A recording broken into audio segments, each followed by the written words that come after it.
Hello everyone, welcome to my channel Psychologist Priya Bhargav. Today we are going to start Unit 3 of Block 3 MPCE 031, that is MAPC second year students who have opted for Organizational Psychology. This video is for you guys. Today's unit is Team Management, and I have divided this unit into two parts, pink highlighted portion and blue highlighted portion. In part 1 we are going to cover pink highlighted portion. So आज के topic में हम team की definition समझेंगे, 12 C's के बारे में समझेंगे, जो मेथड्स हैं जिससे हम टीम को वर्क करने लायक बना देते हैं. So one by one we are going to understand each and every topic. First topic is definition and nature of the team. अगर हम किसी एक टीम की डेफिनेशन की बात करें तो उसमें ऑफ कोर्स टीम का जब नाम आता है तो हमें मालूम होता है एक से ज़्यादा लोग हैं इसमें. सो ये क्या हो गया, ग्रुप ऑफ पीपल. और उसमें क्यों टीम बनी होती है, एक पर्टिकुलर ऑब्जेक्टिव होता है या टास्क होता है जिसको परफॉर्म करना होता है. तो फर्स्ट चीज, सारे लोग इकट्ठे होते हैं, कुछ लोगों को हम सिलेक्ट करते हैं, उनको इकट्ठा करते हैं, और लास्ट जो आउटकम हमें चाहिए वो होता है टास्क.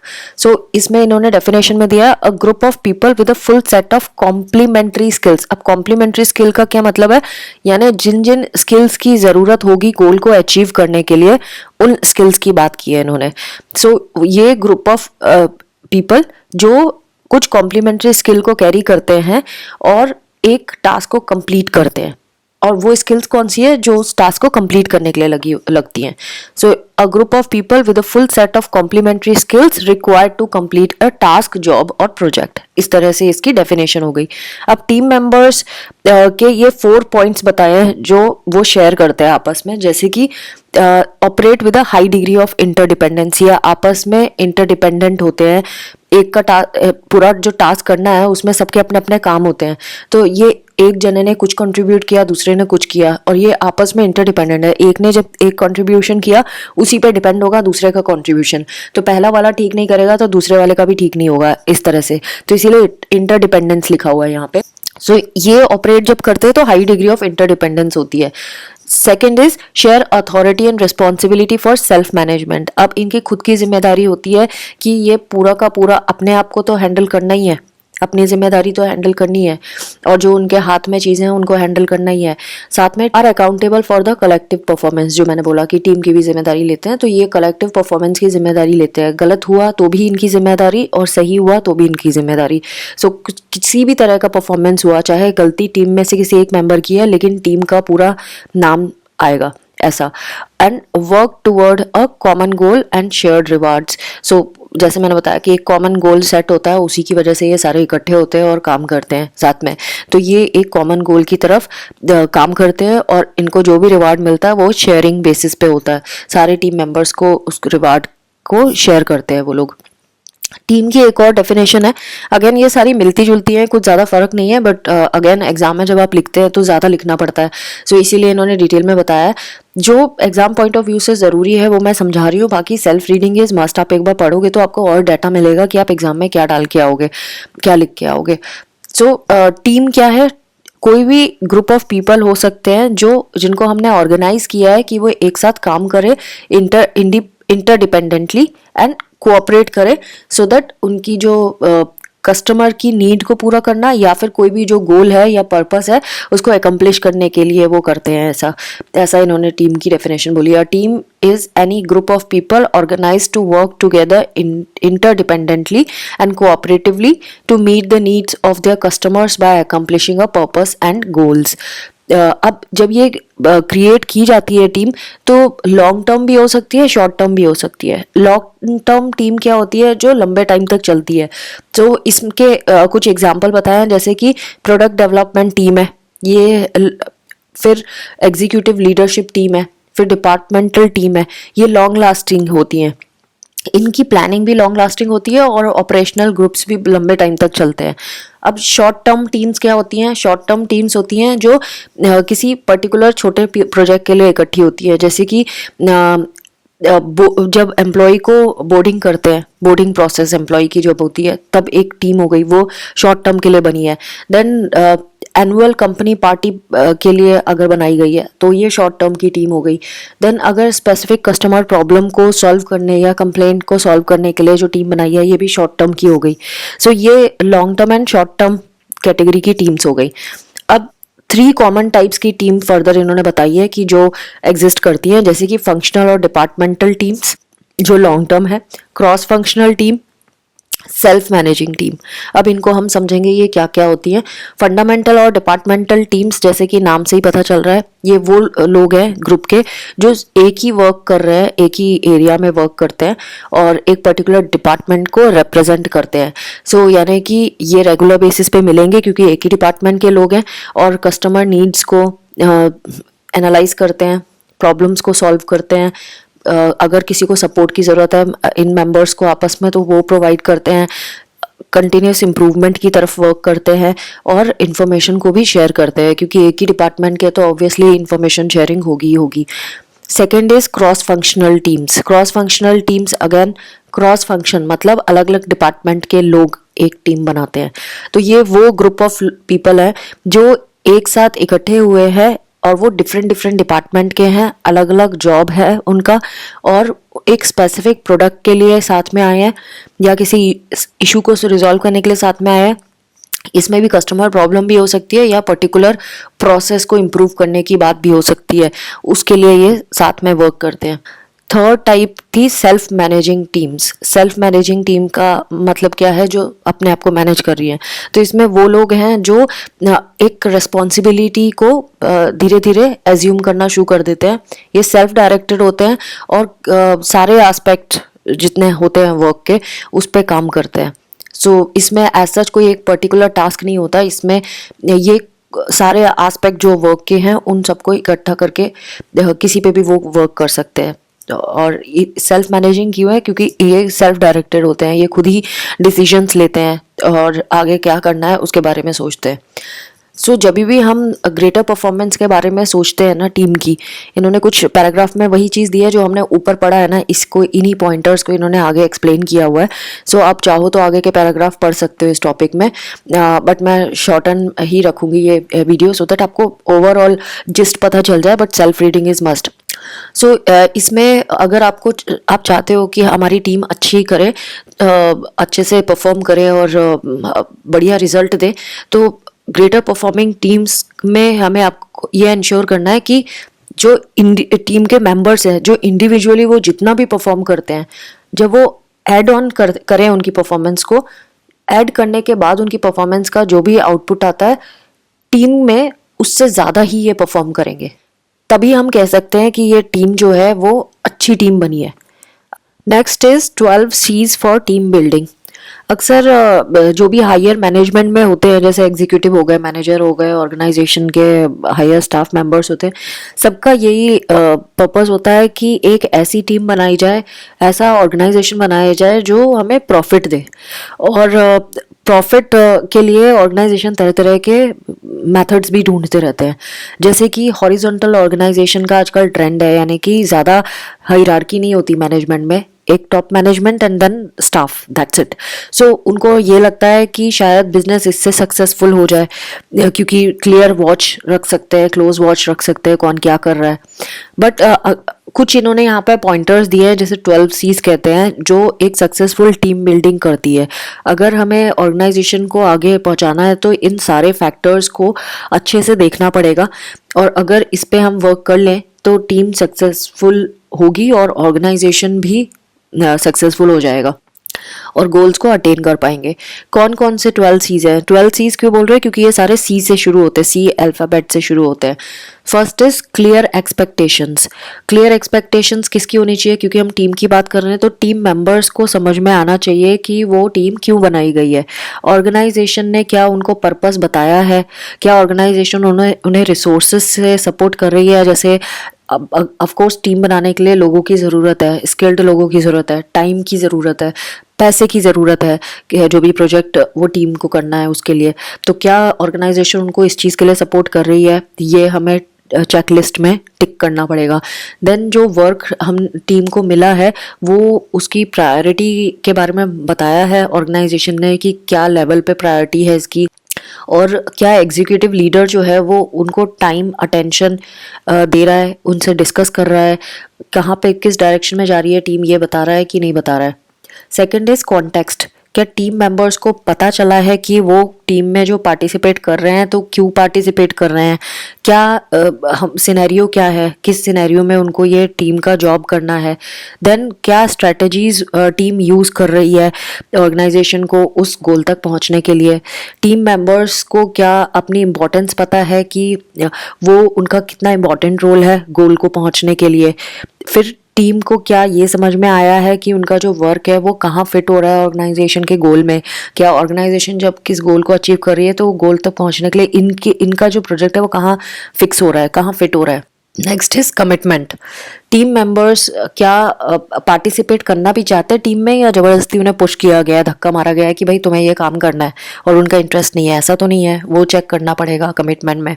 फिर जो टीम मेंबर्स हैं क्या वो उस मिशन से अपने आप को कनेक्टेड फील कर रहे हैं कि नहीं कर रहे हैं, वो कमिटेड है इस टीम के मिशन को एकम्प्लिश करने के लिए, आउटकम क्या एक्सपेक्ट कर रहे हैं टीम मेंबर्स।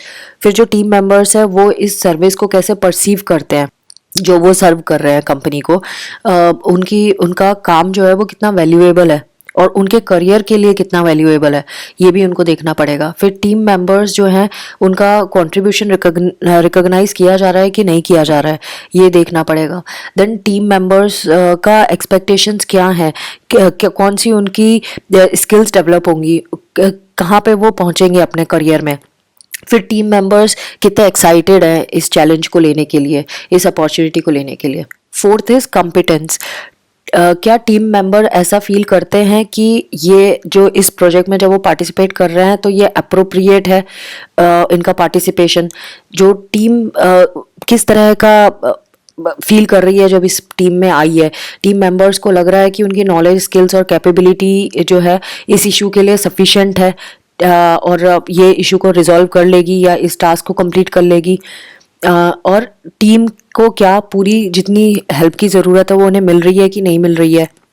फिर क्या टीम फील करती है कि ये रिसोर्सेज चाहिए हमें, ये स्ट्रैटेजी है और ये सपोर्ट चाहिए इस मिशन को कंप्लीट करने के लिए, तो क्या उनको ये सारी चीज़ें मिल रही हैं उतना, और क्या इससे कम मिल रहा है, कैसा मिल रहा है।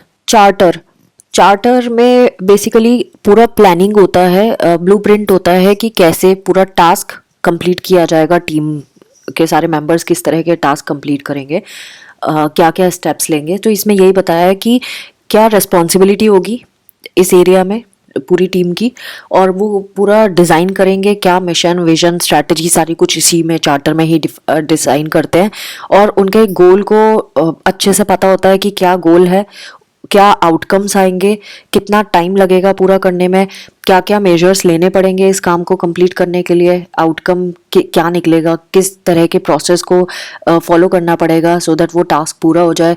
फिर जो लीडरशिप है टीम की वो कितना कोऑर्डिनेट करेगी, किस किस डिज़ाइन में कहाँ कहाँ से हमें लीडरशिप की सपोर्ट की ज़रूरत पड़ेगी, वो सब। तो चार्टर मतलब पूरा ब्लूप्रिंट हो गया प्रोजेक्ट का। Now control. अब कंट्रोल मतलब टीम के अंदर कौन कौन क्या क्या कंट्रोल करेगा और टीम के बाहर से किसका क्या कंट्रोल होगा, इसमें ये बताया जाता है। तो जैसे कि क्या टीम को इतना फ्रीडम है कि वो इस पूरे चार्टर को अकम्प्लिश करने के लिए ओनरशिप ले सकती है, वो क्या इतनी एम्पावर्ड है, या बार बार पूछना पड़ेगा मैनेजमेंट से हर स्टेप में। टीम मेंबर्स को अपनी बाउंड्रीज को क्लियर करना पड़ेगा इसमें कि वो कहाँ तक जा सकती है, अपने आप कितने डिसीजंस ले सकती है, सोल्यूशन तक पहुँचने के लिए कौन कौन से मेंबर्स कहाँ कहाँ तक अपने आप ही स्टेप उठा सकते हैं। फिर इस में इनकी लिमिटेशन कहाँ कहाँ आ सकती है वो इनको पता होना चाहिए, पहले से ही ऑर्गेनाइजेशन को बताना चाहिए, सो दैट इनको बार बार बैरियर्स ना आए जब ये प्रोजेक्ट को अकम्प्लिश करते हैं। तो इनका कितना कंट्रोल है, पैसे पे कितना कंट्रोल है, रिसोर्सेज पे कितना कंट्रोल है, टीम मेंबर्स के कितनी बाउंड्रीज है, ये सब इसमें कंट्रोल के अंदर आ जाता है। फिर टीम को किसको रिपोर्ट करना है जब कोई प्रॉब्लम आती है, अगर उन्होंने कुछ अकम्प्लिश कर लिया तो उसके लिए किसको रिपोर्ट करना है, कौन सी अथॉरिटी होगी, ये सारी चीज़ें भी कंट्रोल के ही अंदर आती हैं। रिकमेंडेशंस लेने के लिए भी क्या उनको किसी से पूछना पड़ेगा या उनको अथॉरिटी है, ये सारी चीज़ें इसमें आएगी। प्लान को इम्प्लीमेंट करने के लिए भी किसी से परमिशन लेनी पड़ेगी या खुद से करेंगे, ये सारी चीज़ें आ गई। फिर वो किस डायरेक्शन में टीम जा रही है उसका रिव्यू कौन देगा, खुद से करेंगे या कोई और देगा, जो पर्पस है वो रिजॉल्व करने के लिए कहाँ तक पहुँचे हैं, प्रोजेक्ट की टाइमलाइन के बारे में कौन इनको बताएगा, ये खुद से करेंगे कि कौन इनको बताने वाला है। सो ये सारी चीज़ें कंट्रोल के अंदर आती हैं है, मतलब किसका कंट्रोल रहेगा कहाँ पे, ये चीज़। और ये खुद कितना सेल्फ मैनेजमेंट पे कितना आधारित है। देन कोलैबोरेशन, कोलैबोरेशन टीम के मेंबर्स के बीच की भी बात है और ऑर्गेनाइजेशन से भी कोलैबोरेशन किस किस तरह का है वो इसमें आता है। तो पहली चीज़ तो ये कि हर एक टीम मेंबर को पता होना चाहिए कि उनका रोल क्या है और वो किस तरह से कोलैबोरेट करने वाले हैं। उनको ग्रुप प्रोसेस के बारे में पता होना चाहिए, टीम के बारे में अंडरस्टैंडिंग होनी चाहिए, फिर हर एक मेंबर को हर एक स्टेज के बारे में पता होना चाहिए कि वहाँ पे उनका रोल इस स्टेज में क्या होगा, किस तरह से वो कोलैबोरेट करेंगे। टीम मेंबर्स किस तरह से इंटरपर्सनली एक दूसरे से इफेक्टिवली वर्क करेंगे एक दूसरे के साथ, वो इनको कोलैबोरेशन में डिसाइड करना पड़ेगा। फिर रोल्स रेस्पॉन्सिबिलिटी तो मैंने बता ही दिया। इनके लीडर्स कौन होंगे टीम में, कौन रिकॉर्ड करेगा पूरे डाटा को, वो सारी चीज़ें भी यहीं पे ही कोलैबोरेशन में ही डिसाइड होती है। देन प्रॉब्लम्स को किस तरह से सॉल्व किया जाएगा, गोल को कैसे सेट किया जाएगा जॉइंटली मिलके, कुछ प्रोसेस को इम्प्रूव करना है तो कैसे दो सब मिलके करेंगे, कोलैबोरेट होके करेंगे, ये इसमें आ जाएगा। फिर जो चार्टर इन्होंने बनाया था उसको कैसे अकम्प्लिश करेंगे कोलैबोरेट करके, कोऑपरेट करके, वो भी इसमें ही आएगा। फिर नॉर्म्स एंड रूल्स कैसे सेट होएगा, तो ये आपस में बैठ के सेट करेंगे कि जब कॉन्फ्लिक्ट होगा तो कैसे रिजॉल्व किया जाएगा, डिसीजन मेकिंग कैसे की जाएगी, मीटिंग्स किस तरह से कब कब होंगी। तो ये कोलैबोरेशन का ही पार्ट होता है, टीम कोलैबोरेशन का। देन हम इसमें ये भी देखते हैं कि कौन सी अप्रोप्रिएट स्ट्रेटजी होगी जो पूरे प्लान को कंप्लीट करने के लिए लगेगी। तो ये कोलैबोरेशन के अंदर आया। नाउ कम्युनिकेशन, कम्युनिकेशन में क्या आ रहा है कि किस तरह से कम्युनिकेट किया जाएगा सारा प्रोसेस हायर अथॉरिटी को और आपस में। तो टीम मेंबर्स को क्लियर पता होना चाहिए कि टास्क में प्रायोरिटी क्या क्या चीज़ों की है, और फिर वो मेथड्स को इनको एस्टेब्लिश करना पड़ेगा कि किस तरह से वो फीडबैक देंगे, मतलब कम्युनिकेशन का मेथड, फीडबैक किस तरह से लिया जाएगा, किस तरह से दिया जाएगा, परफॉर्मेंस का फीडबैक रिसीव जब करेंगे तो किस तरह से रिसीव करेंगे। देन ऑर्गेनाइजेशन है वो बिजनेस इंफॉर्मेशन कैसे इनको कम्युनिकेट करेगी रेगुलरली कि कहाँ पहुंचा बिजनेस, इनके टास्क का क्या रोल था और वो अब किस स्टेज पे है ऑर्गेनाइजेशन।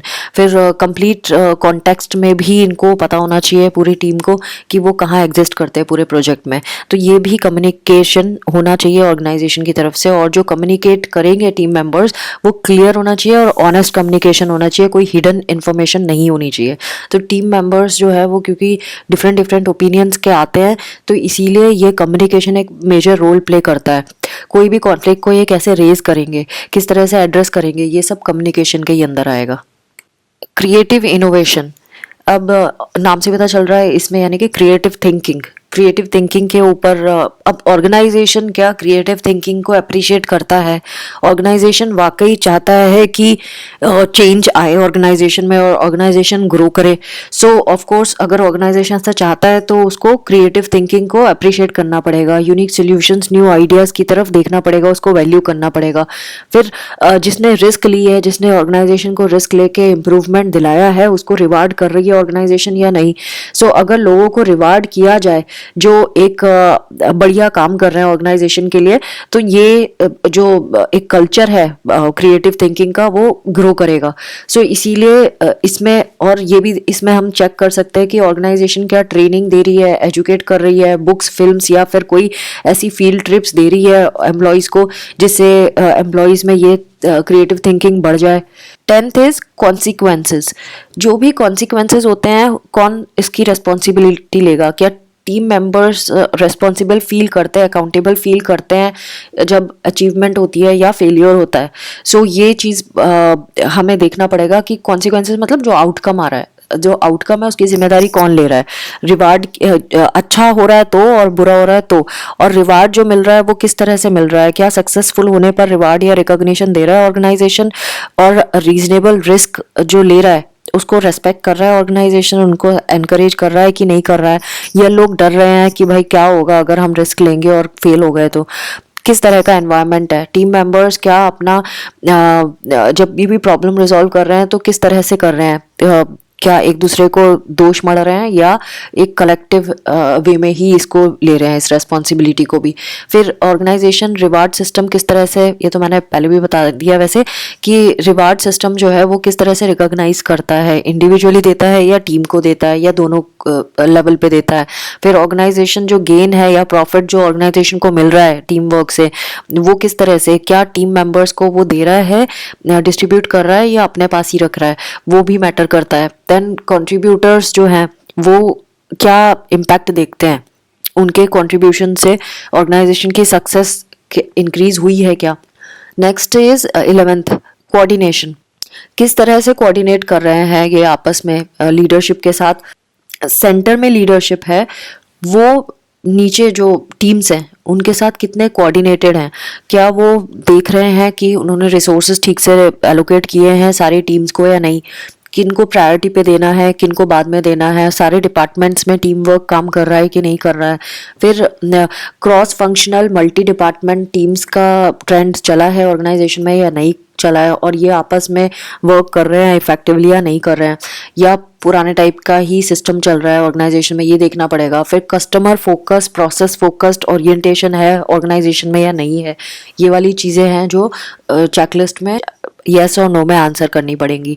देन कल्चरल चेंज की बात करते हैं, तो कल्चरल चेंज में क्या आता है कि ऑर्गेनाइजेशन जो है वो ट्रेडिशन सिस्टम से ही चल रहा है, जैसे पहले होता था कि हायरार्कियल सिस्टम है, या अब उन्होंने कल्चर चेंज कर दिया है। क्योंकि अब कल्चर चेंज करने का मतलब क्या है कि ऑर्गेनाइजेशन को समझना पड़ेगा कि टीम बेस्ड होना चाहिए, कोलैबोरेटिव एम्पावरिंग होना चाहिए ऑर्गेनाइजेशन को, और डिफरेंट क्योंकि बैकग्राउंड से लोग वर्क कर रहे हैं तो वो ऑर्गेनाइजेशन कितना सपोर्टिव है उनके लिए, ये देखना पड़ेगा। देन ऑर्गेनाइजेशन किस तरह से प्लान कर रहा है पूरे प्रोसेस को, रिवार्ड सिस्टम किस तरह का है, रिकॉग्नाइज कैसे करता है, अप्रेजल कैसे दे रहा है, कैसे लोगों को हायर कर रहा है, किस तरह से डेवलपमेंट प्लान्स है उसके, एम्प्लॉयज़ को कैसे मोटिवेट करता है, ये सारी चीज़ें ऑर्गेनाइजेशन को चेंज करनी पड़ेंगी। इसको बोलते हैं कल्चर चेंज करना। एंड देन जो ऑर्गेनाइजेशन का पूरा प्लान है अगर वो फेल हो जाता है तो फेलियर के केस में ऑर्गेनाइजेशन को उसको एज अ एक्सपीरियंस देखना होगा, ना कि ये कि भाई ख़राब हो गया सब कुछ, ऐसा नहीं सोचना है उनको। ये सोचना है कि भाई हम इससे कुछ सीखे हैं, रिस्क लेके ही इंसान सही से सीख पाएगा चीज़ें। तो ऑर्गेनाइजेशन को भी इसी तरह से अपने पूरे ट्रेंड को रखना पड़ेगा, उनको रिकॉग्नाइज करना पड़ेगा कि क्या चेंज करना पड़ेगा पूरे क्लाइमेट में ऑर्गेनाइजेशन के, जिससे टीम को सपोर्ट मिले और जो भी आउटकम हो वो आपस में शेयर किया जाए। तो ये थे 12 C's जो आपको मैंने ओवरव्यू दे दिया, बट एक बार आप रीड करोगे तो आपको और क्लैरिटी हो जाएगी। वैसे तो इनके जो नेम है ना उनसे ही पता चल जाता है कि ये क्या चीज़ें बोल रहे हैं। जैसे कि अगर आप शुरू से देखो तो पहले तो एक्सपेक्टेशंस क्या हैं, तो एक्सपेक्टेशंस टीम की भी होती हैं और ऑर्गेनाइजेशन की भी होती हैं, उसके बारे में आप बात करोगे। कॉन्टेक्स्ट मतलब सिनेरियो क्या है, किस सिनेरियो में टीम बनी हुई है उसके बारे में बात करोगे। फिर कमिटमेंट, टीम मेंबर्स की कितना कमिटमेंट है, ऑर्गेनाइजेशन का कितना कमिटमेंट है टीम मेंबर्स की तरफ। देन कॉम्पिटेंस, क्योंकि हम क्या बात कर रहे हैं, हम ऑर्गेनाइजेशन के सक्सेस की बात कर रहे हैं और टीम के सक्सेस की बात कर रहे हैं, तो इसीलिए दोनों के बारे में बात करनी पड़ेगी। देन कॉम्पिटेंस के बारे में कि कितने कॉम्पिटेंट है जो टीम में ऐड ऑन हुए हैं और कैसे वो ऑर्गेनाइजेशन की कॉम्पिटेंस को भी इम्प्रूव करेंगे। फिर चार्टर के बारे में कि पूरा प्लान ऑफ एक्शन क्या होता है ऑर्गेनाइजेशन का भी और टीम का भी। देन पूरा कंट्रोल, कोलैबोरेशन, ये सब मैंने एक्सप्लेन किया है। तो इस तरह से हर एक टॉपिक को पकड़ के उस वर्ड के मीनिंग से उसको पकड़ के आपको समझाना शुरू करना पड़ेगा, तो आपके लिए ईजी पड़ेगा। Now the last topic of today's video is methods to make team work happen. ऐसे कौन से मेथड्स हैं जो हम यूज़ कर सकते हैं जिससे टीम वर्क जो है वो वाकई हमें output they. So first is, जो एग्जीक्यूटिव लीडर है उसको क्लियर एक्सपेक्टेशंस कम्युनिकेट करनी पड़ेंगी टीम को कि भाई हम ये चाहते हैं टीम से, और फिर उनके साथ कोलैबोरेट करना पड़ेगा कि किस तरह से वो पूरा आउटपुट निकले। सो जब तक कोलैबोरेशन नहीं होगा और एक्सपेक्टेशन क्लियर नहीं होंगी, टीम को पता ही नहीं चलेगा कि वो कहाँ एग्जिस्ट करते हैं, उनको क्या काम करना है, उनका रोल क्या है। फिर next is executive model team work in their interaction. जो एग्जीक्यूटिव है वो टीम वर्क के बारे में बताएगा कि आइडियल टीम वर्क क्या होता है, हर एक जितने भी एम्प्लॉयज़ हैं उनको और पूरा ऑर्गेनाइजेशन को। तो जब एग्जीक्यूटिव एक टीम वर्क मॉडल के बारे में बात करेगा और समझाएगा टीम वर्क किस तरह से फंक्शन करती है, तो उनको क्लैरिटी होगी जहाँ पे भी वो टीम में गलतियाँ करते हैं। Next is organisation members talk about and identify the value of a team work culture. जो जितने भी मेंबर्स हैं उन वो अब डिस्कस करेंगे कि टीम वर्क में क्या चीज़ें होनी चाहिए, कौन कौन सी वैल्यूज़ होनी चाहिए। और जब वो डिस्कशन करेंगे तो टीम वर्क के कल्चर के बारे में उनको ज़्यादा नॉलेज होगी, अवेयरनेस होगी। तो वो टीम में जब वर्क करना शुरू करेंगे तो उनको आइडिया होगा पूरा कि टीम वर्क का कल्चर कैसा होना चाहिए, उसमें क्या वैल्यूज़ होनी चाहिए, like that. And then team work को रिवार्ड और रिकॉग्नाइज करना भी ज़रूरी है। अगर टीम को रिकॉग्नाइज करते हैं तो वो मोटिवेटेड फील करती है और आगे भी अच्छा काम करके देती है। नेक्स्ट इज कोई भी अगर इंपॉर्टेंट स्टोरीज हैं जो लोगों के बारे में ऑर्गेनाइजेशन में हैं, कंपनी में ऑलरेडी एग्जिस्ट करती हैं पहले से या कही जा रही हैं, पहले से कही जा रही हैं, कुछ ऐसी स्टोरीज जो पूरी टीम वर्क को मोटिवेट करती है, टीम वर्क के बारे में बात करती हैं, वो डिस्कस करनी चाहिए, शेयर करनी चाहिए एम्प्लॉयज़ के साथ। उससे भी वो मोटिवेटेड फील करते हैं और एनर्जाइज फील करते हैं और उस कल्चर में वैसा ही फॉलो करना चाहते हैं और अपना भी एग्जाम्पल सेट करना चाहते हैं। नेक्स्ट इज जो परफॉर्मेंस मैनेजमेंट सिस्टम है उसको ये एम्फेसाइज करना पड़ेगा कि टीम वर्क किस तरह का होगा और उसको वैल्यू भी करना पड़ेगा कि टीम वर्क पे ही काम करना है। जितना ज़्यादा आप उसको पुश करोगे कि टीम वर्क उतना ही ज़्यादा वो टीम वर्क आगे बढ़ेगा और टीम में लोग काम करेंगे। तो टीम वर्क को टेक्निकली एम्फेसाइज भी करना और वैल्यू भी देना है और परफॉर्मेंस मैनेजमेंट सिस्टम ये काम भी करे।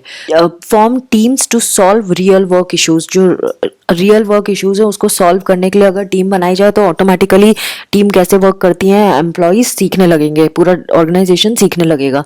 फिर डिपार्टमेंट मीटिंग्स की जा सकती हैं सो दैट प्रोजेक्ट की रिव्यू किया जा सके और प्रोजेक्ट की प्रोग्रेस भी देखी जा सके कि प्रोजेक्ट कहाँ तक पहुँचा है, प्रोजेक्ट में क्या गलतियाँ हो गई, कहाँ पे और फर्दर एक्शन करना है, like that. Build fun and shared occasions into the organisation's agenda. Organisation के एजेंडा में कुछ थोड़ा फन और शेयर्ड ओकेशंस भी रखने चाहिए, जैसे कि पार्टीज हो गई, फन टाइम हो गया, वीकेंड्स पे कुछ ऐसा इंटरेक्शन प्लान कर लिया जहाँ पे सारे टीम मेंबर्स आपस में बात करके एक दूसरे को जान रहे हैं। Use ice breakers and team work exercises at meetings में टीम वर्क एक्सरसाइज रखी जा सकती है। आइस ब्रेकर्स मतलब कि जैसे कोई ऐसा फन गेम क्रिएट कर दिया जिसमें सबको इंटरेक्ट करना ही पड़ेगा, चाहे वो चाहे या ना चाहे, वो किया जा सकता है। And last is celebrate team successes publicly. जब भी टीम सक्सेसफुल होती है तो सबको बताते हुए ये करना चाहिए सो दैट बाकी टीम्स भी मोटिवेट हो उनको देख के कि हाँ ये टीम आगे इस बार आई है, अगली बार हमारी टीम आएगी। इस तरह से मोटिवेशन इम्प्रूव किया जा सकता है। So friends, this was all about part 1 unit 3 block 3 MPCE 031। ये ओवरव्यू था जो मैंने आपको समझाया। एक बार सेल्फ रीडिंग ज़रूर करना, आपको और अच्छे से समझ आ जाएगा। And do not forget to subscribe, like and share and press the notification bell. Thanks for watching. Take care of yourself. Bye bye.